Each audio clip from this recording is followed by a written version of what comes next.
Good evening, Captain Retired Matt Edwards here with the 20th of October 2022 Facebook Live Observation Post Weekly Report. Now, as I keep saying, I don't want to be doing this, so I won't be doing it very long if I can tonight. I was half minded to skip it, but here I am. Point number 141 in my draft ideas document. Minimizing costs for the taxpayer is the ultimate goal for the government. Now, I've been saying this a lot, but they think that anything that reduces costs to the government is a good thing. But the problem here is that if I'm right, which I know I am, they're not going to reduce costs in the long run because they're going to get cut for screwing over disabled people, including disabled veterans. So when they get cut, the savings they have is false savings. Okay? So, like for example, why did the government put into the law Canadian Forces Superannuation Act Section 83 or Canada Pension Plan Act Section 65(1) or Old Age Security Act Section 36? The government put protection for all of these pensions into the law for a good public purpose. Now, if you put these protection in the law and then you ignore that law because you want to save money, well, they were writing the law. If it was truly okay, they could have not written that law. It's worse when they write a law and ignore it than if they had simply left it the way they wanted to in the first place. But, they'd rather cut corners. So anyway, like proof of that, for example, is in the 2006 Canada Gazette. They said that the earnings loss benefit program has a prudent safety margin because they can take into account such things as the Canadian Forces Superannuation Act and the Canada Pension Plan. The problem with that bullshit is that it saves money at the expense of the disabled veteran, the disabled veteran hurt in service, to the people who are supposedly writing these laws. So it's really a very shameful thing to try to save the money on the backs of someone who was healthy before they went to war or were training for war to protect Canada. They should be the one that you should never screw over. I hope people echo my sentiment. Number 142 will be short. Review the Organization of Economic Cooperation and Development data on other nations' disability programs. Now, I found a document written in 2010, I believe, and it was about Canada's disability system. And, there's a lot of useful data in there. For example, very few people only have one disability, and I'm putting air quotes around this, benefit. Most people have at least two. Now, disabled Canadian veterans can have 4 benefits. They could have the Canada Pension Plan Disability. They could have the Canadian Forces Superannuation Act. They can have the Service Income Support Insurance Plan. And they might have the Income Replacement Benefit. Now, with all of these benefits, that's where the clawbacks come in that I've been talking about. The double dip clawback is when something is deducted twice. So, for example, the Canadian Forces Superannuation Act is deducted once at the Service Income Support Insurance Plan and again twice under the Income Replacement Benefit. So if you got $1 in the Canadian Forces Superannuation Act pension, they could take $2 off of your other benefits. Now, the triple dip clawback, as I call it, that's when the Canada Pension Plan Disability is taken off of the Service Income Support Insurance Plan, the Canadian Forces Pension, and the Income Replacement Benefit. So the government, in its haste, in its desire to save money, is taking up to $3 off of a disabled in-service veteran's other, in quotes, benefits. Now that's why I keep saying they're going to get cut one of these days. Because you can't take people's pensions and insurance into account to reduce your compensation for the injury you caused someone. Okay, number 143. As I said, I'm going to try to whiz through these if I can. OP/OVO project, where I suggest a possible complaint for a group. Now, my idea there is that one person's not going to get much attention. So I was thinking about seeing if I could write up a possible complaint and then have people sign on to it by, say, liking it in the comments or something. And then we could submit that complaint to the Office of the Veterans Ombudsman, not as Matt Edwards making a complaint, but a complaint for the people who liked or commented on the possible complaint. Well, I think it's a good idea because, well, not just because I came up with it, but normally a group grievance or a class action or something is when there's more than one person affected. If there's only one person affected, well, they're not going to try too hard to fix it because it doesn't affect many people. So the thing is that I believe the Office of the Veterans Ombudsman and the Canadian Forces Ombudsman are getting away with murder because they're getting paid to do their job, but they're not doing their job. Now, it's partly the fault of the government because they set up a toothless organization in both cases, and they didn't want someone who could order them to fix something. They put in place only someone who could alert the public about a problem. Case in point was the Pension Act being used as a clawback under the Service Income Support Insurance Plan. Now, that report came out in 2003. The Canadian Forces Ombudsman put out a report about unfair deductions. So they put out a report to shame the government into stopping the Pension Act clawback under the Service Income Support Insurance Plan. Of course, the government didn't listen to it. So it ended up in court. Dennis Manouche sued, and the class action was won. They shouldn't have had to do it if the ombudsmans were doing their job and the government was listening to the ombudsman. And in fact, in this sordid tale, the members of Parliament that we elect voted in the House of Commons to stop the clawback. Now, you should scratch your head. If our elected members in an alleged democracy, if they decide that they're going to stop doing what the ombudsman suggested, the will of the people was to stop it. Now, why did it go on for another 7 years before the Manouche case came to conclusion? It's insane. Number 144, rainy day purpose for insurance case. Now, I think this is the Bradburn 1875 case in England, but basically, people purchase insurance for a rainy day. So you put away money that you could have spent on something else, you pay premiums to buy insurance, and it gives you a commercial product called peace of mind. So if something happens and the risk that you insured against happens, then you shouldn't have to worry about it. But the thing is that these insurance companies and the governments, provincial and federal, they want to save money. So they ignore the purpose of these insurances, these peace of mind insurances, the rainy day funds, and then they take it into account so you don't get the money from another source because you have this insurance coming in. Now, to make matters worse, the insurance doesn't seem to last very long. In that report I was talking about from the OECD, in the first point or second point I made, it said that the average, or maybe most common, length of time that a person got disability insurance was 48 months. Now, the Service Income Support Insurance Plan and most other long-term disability insurances try to get you off it at 24 months, 2 years.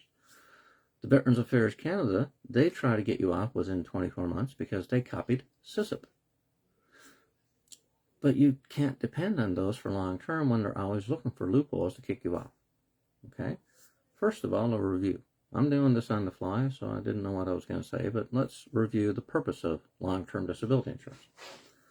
Well, you buy insurance, so if you become too disabled to work, you will get insurance to tide you over the rough times.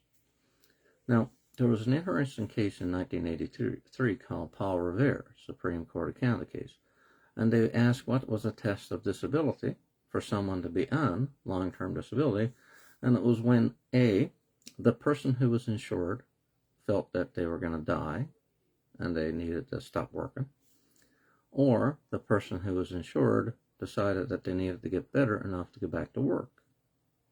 It's not somebody imposing this on somebody else, the insured party. It's the person who buys the insurance who basically this is supposed to revolve around. But these days the government seems to want, and the insurance company seems to want to have this authority figure or somebody to be able to say, you know, this person is disabled or something. But basically it's supposed to be when the person who's insured, you know, they decide that they either need to stop working or they're going to die, or stop working, or so that they'll be able to work more in the long run. No, that's just the way it is. But anyway, carrying on to number 145, the cost of living allowance problem for the Public Service Superannuation Act with respect to Sun Life. Now, I've talked in the past many times about the offset of the, say, Canada Pension Plan from SISIP, and they're supposed to ignore the cost of living and the clawback amount for the Canadian Forces Pension, the Canada Pension Plan, the Pension Act when they were doing it. But they didn't do it. Now, I get Sun Life. Sun Life is Treasury Board's insurance for the unionized public service.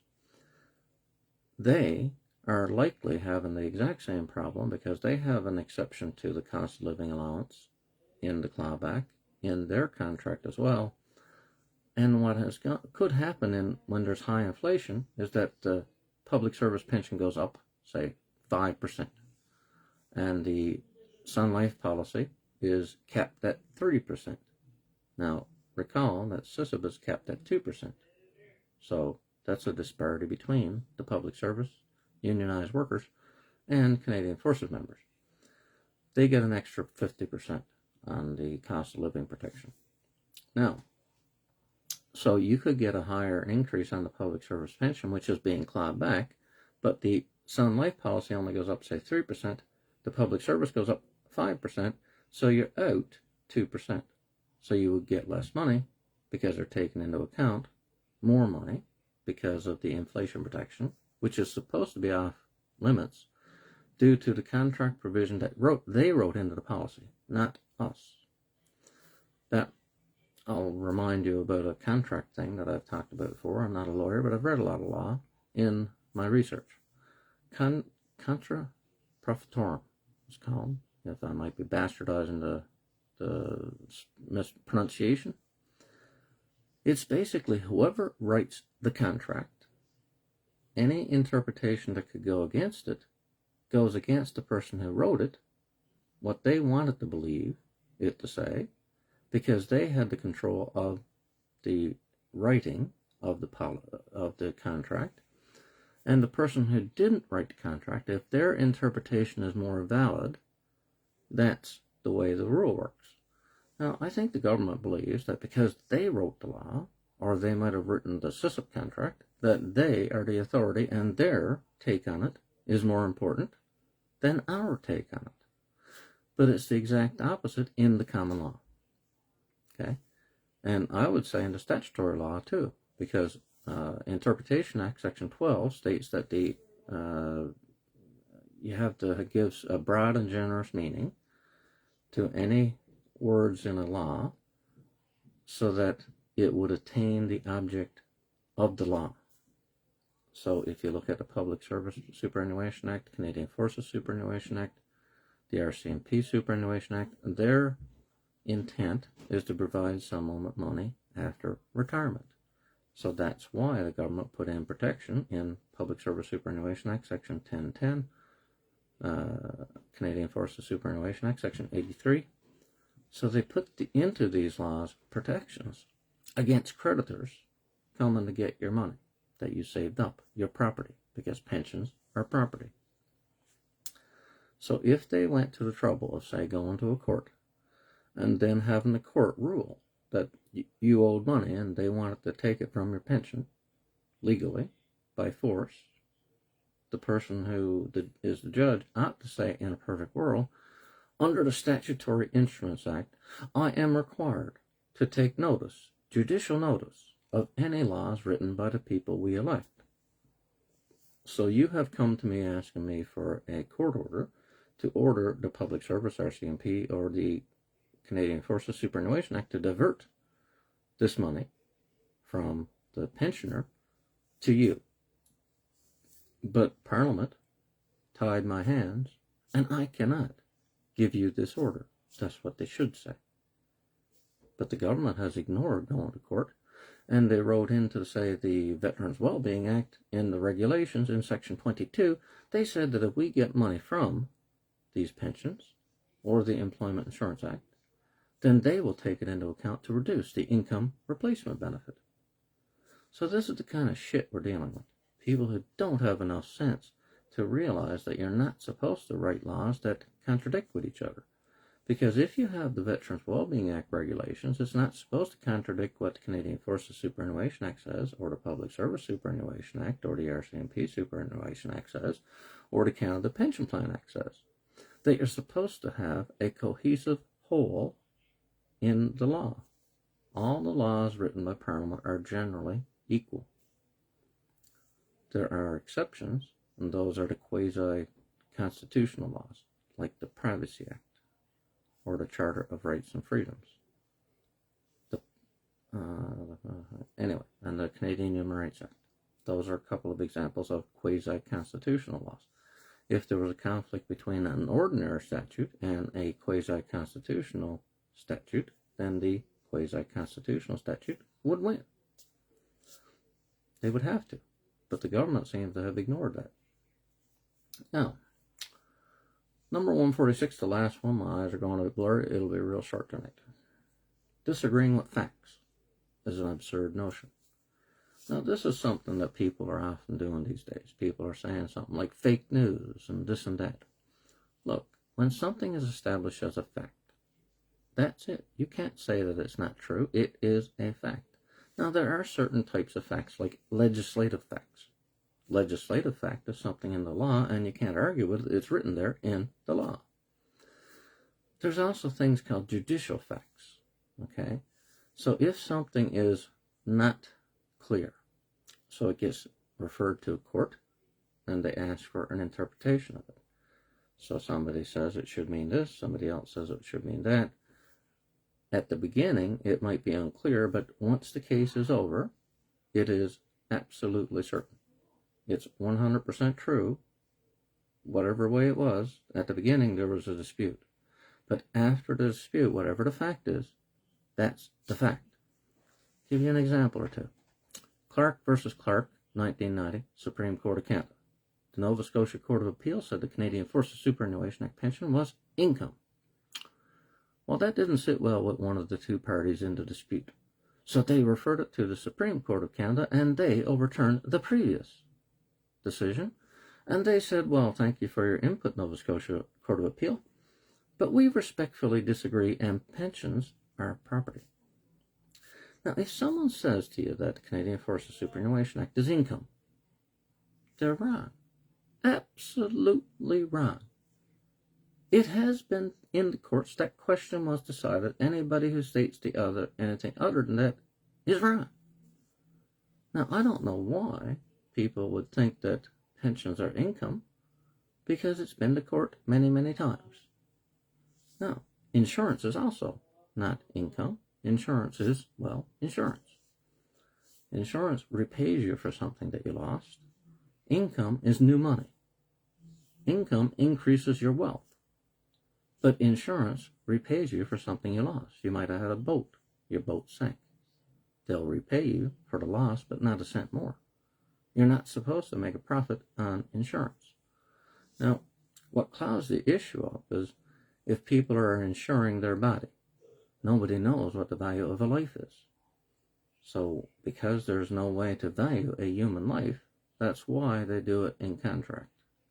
So they decide to sell you chunks of insurance coverage that you buy, and it gives you X number of dollars. You buy, it gives you X number of 10 to 100,000, whatever you buy, you get covered. But the thing is, it's always going to be a form of insurance called non-indemnity. The vast majority of insurance is always indemnity. They're going to compensate you for something you lost. But when you have something that can't be valued, like your life or your health, your insurance that you buy is then said to be non-indemnity and contributory. So you bought it, that's the contributory part, and the non-indemnity payment means that you're going to get a payment as per the contract. That's it. Now, I was going to try to shut up, but I can't help it. In the Manouche case, the judge had it completely backwards. The judge tried to say that the Pension Act pension was non-indemnity when it is in fact an indemnity payment. And he tried to say, and he's totally wrong, that the Service Income Support Insurance Plan indemnifies you for lost income. But health and life insurance are always non-indemnity. See? So the judge should have said, the Service Income Support Insurance Plan is a non-indemnity and contributory insurance plan that Canadian Forces members buy to give them peace of mind. The Pension Act is an indemnity insurance that is paid to Canadian Forces military members who become injured on duty. Now, the Service Income Support Insurance Plan doesn't require injury on duty, so that covers both on and off duty. But the Pension Act, it only is an insurance for on-duty injury, akin like the workers' compensation a civilian gets. So, because of its capital nature, you're getting paid back. Your body is a capital resource. It isn't income. You can go to work for somebody and you can make income, but your body is capital. Now, if you get injured, you get repaid in kind. Whatever you lost, you get paid back with. So because of that, the Pension Act is an indemnity payment, a capital payment, which is why it doesn't get taxed under the Income Tax Act as income. You could try to tax things that are capital as capital using the tax rules for capital. But that would require you to know how much you had paid for something in the beginning. So if you bought $1 million worth of shares at $1 a share, and then you sold that million shares for $2 a share, well, you had a $1 million profit because you had the starting cost, you had the selling cost, you can compare the two, and you can see if you had a capital gain. Now, if you get the Pension Act, you exchanged a right to sue for the pension. You only get it for being injured in service. It deducts other indemnities under Section 25 of the Pension Act. If you get workers' compensation for the same injury you get the pension for, they will deduct it dollar for dollar. If you get a lawsuit damages for the same injury that you got a Pension Act pension for, they will deduct 100% if the government was at fault, and 50% if a civilian was at fault. That's wrong too, because you shouldn't have two laws that, gives the government a break. Okay? So if the law is okay that you're going to reduce it by 50%, then you leave it alone. It has to be 50% for both the government or a private party suing or getting sued. Now you might think that, and it's a rare occasion that someone will get sued and get a pension, for example. I know of one case in 1945, Richardson, Supreme Court of Canada, 1945, and the guy got hit by a truck while he was a military policeman directing traffic in London. Lost a leg at the hip, got a lawsuit too, and therefore they reduced they reduced the amount of the pension by the amount of the lawsuit damages. Shouldn't happen, because, they're two different things. Now, I know of a later case, but I don't know if it happened. If it went to court, there's a BC veteran who was riding a bike delivering stuff while in uniform, and he got hit by a car. It caused a hassle because he sued the driver. When he was getting SISIP, and they wanted to deduct the lawsuit damages. I don't know how it turned out. I haven't talked to the guy in a couple of years. But that's insane.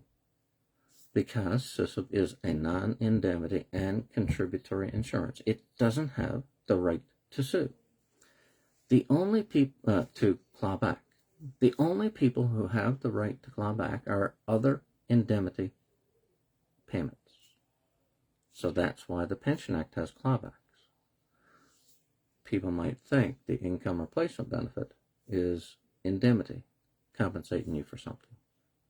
I don't know if it is or it isn't. I can make the case either way.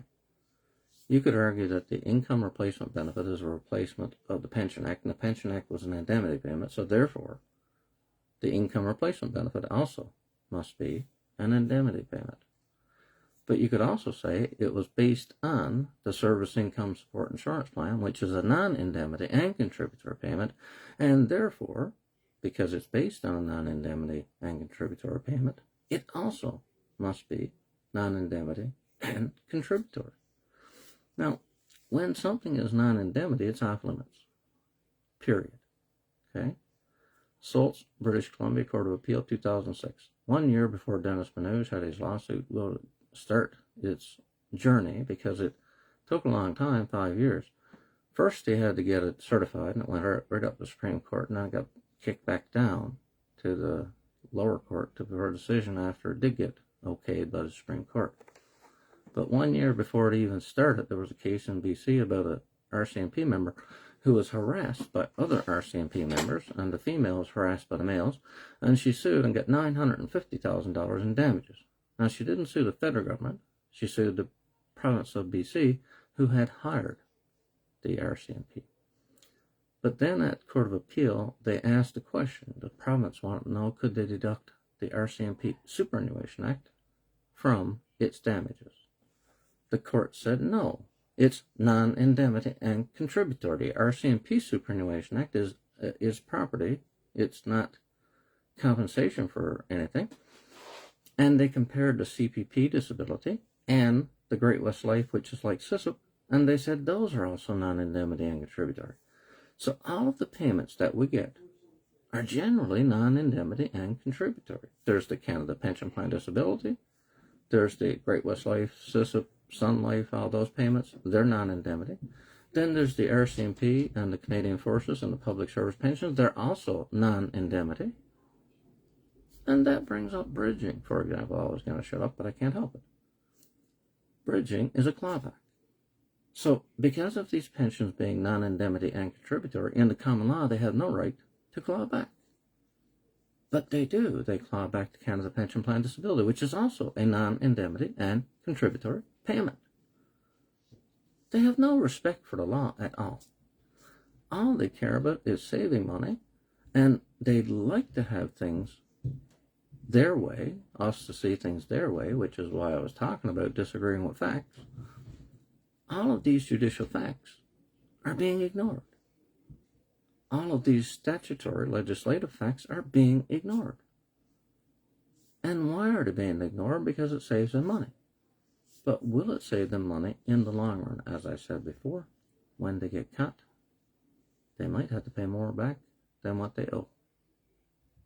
Because of the peace of mind nature of pensions and insurance, you can have punitive damages assessed against the person who screwed you over. So if that happens, you have to pay a multiple of what's owed. So if you were owed $1 million, they might make it $3 or $4 million in punitive damages. Now, there's no guarantee of getting it, but the risk ought to have these people who are dealing with peace of mind products, they ought to be erring on the side of caution. They should say, we'd like to take this into account, but if we do, we might have to pay back 3 or 4 times what we owe, what we really owe them, because we took this into account and reduced our payment.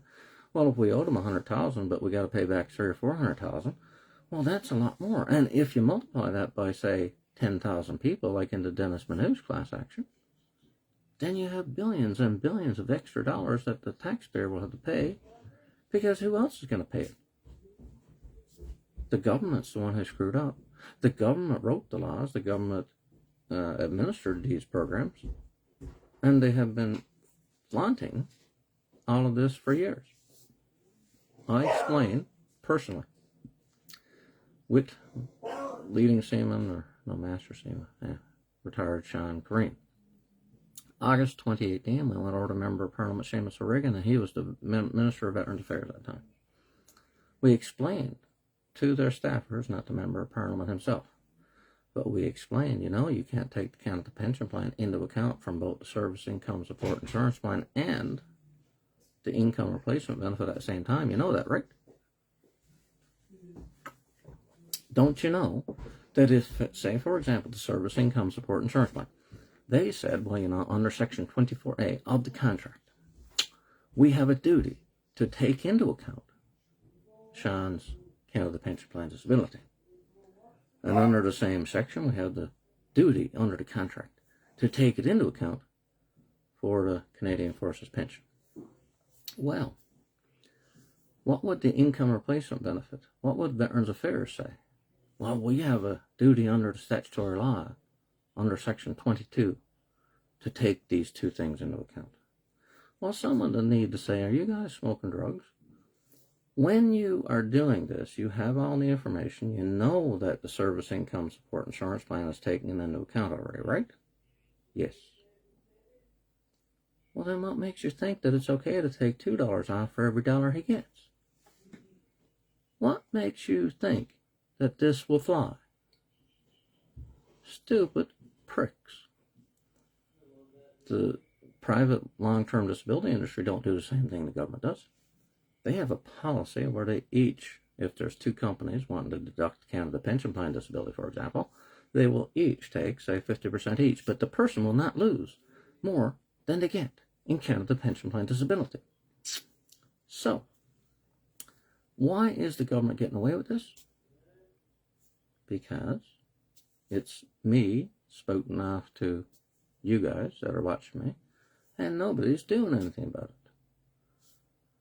Members of Parliament seem to want to look after their own skin, their own political skin, because my theory is that I have a Liberal Member of Parliament, and they don't want this coming out on their watch. If they were in the minority and it came out when the Conservatives were in, well, they'd be kicking up a stink. But because they formed a government, even though I explained it to them and they know about it, they don't want to take the political hit. That's what I believe is happening. Because if not, they're trying to tell me I don't know the facts. Getting back to what I was talking about, fake news and stuff. If I go to them and I explain and I show and I had statements there, Sean Kareem's income replacement benefit statement, and they look at that, that's a fact, that's a document. So then how come they're ignoring the facts? Anyway, on that note, I'll call it quits for tonight, and thanks for watching, and I'll see you next week.